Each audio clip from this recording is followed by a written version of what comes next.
during the miners' strike of 1984 to 85, if you listen to the news or you look at the history books, it'll tell you that the miners in Leicestershire didn't go on strike, which in fact is untrue. When the strike started, the union leaders in Leicestershire called a vote at the pit head, and the miners voted to go on strike, but the miners' leaders weren't happy with this, so when the next shift came on, they took another vote, and these people decided to carry on working, and that's the vote they decided to go along with. So another example of keep taking a vote until you get the result that you want.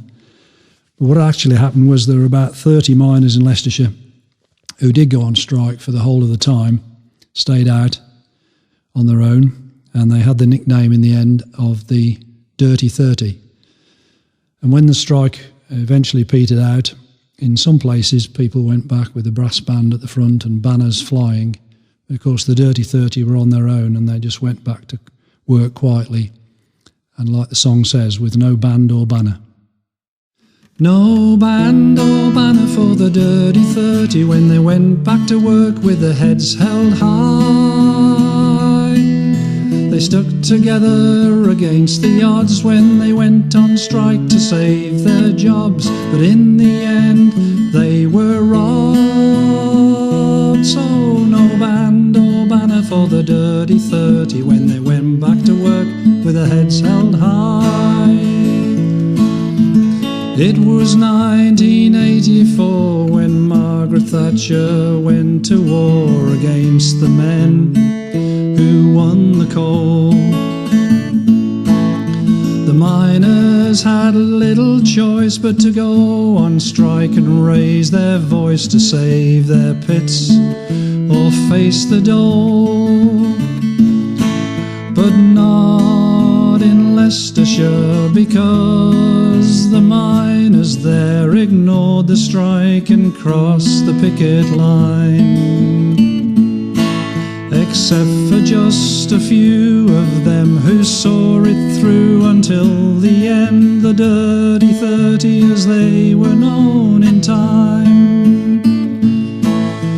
Benny, Bunny, Waggy, Chunk, Rico, Chizangeek, just some of the Dirty 30 of which I speak.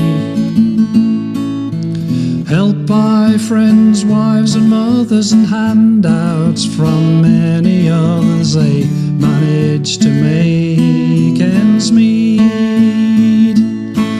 And as the weeks turned into months, they did not waver, not even once, even though their union, it gave no aid.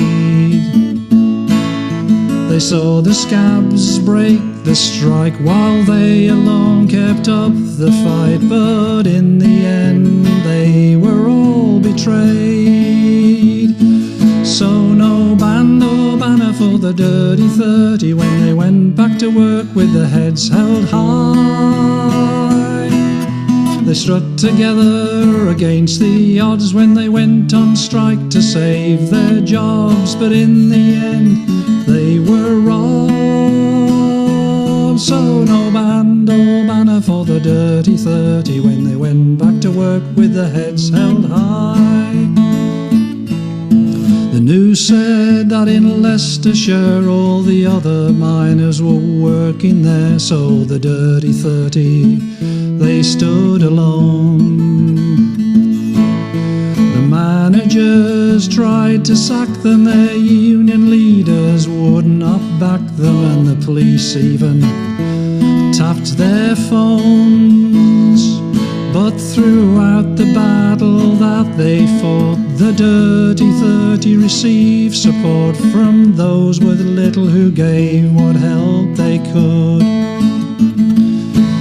Against the many they were few, but they did what they had to do, because they did what they believed they should. So no band or banner for the Dirty 30 when they went back to work with their heads held high. They stuck together against the odds when they went on strike to save their jobs, but in the end they were robbed.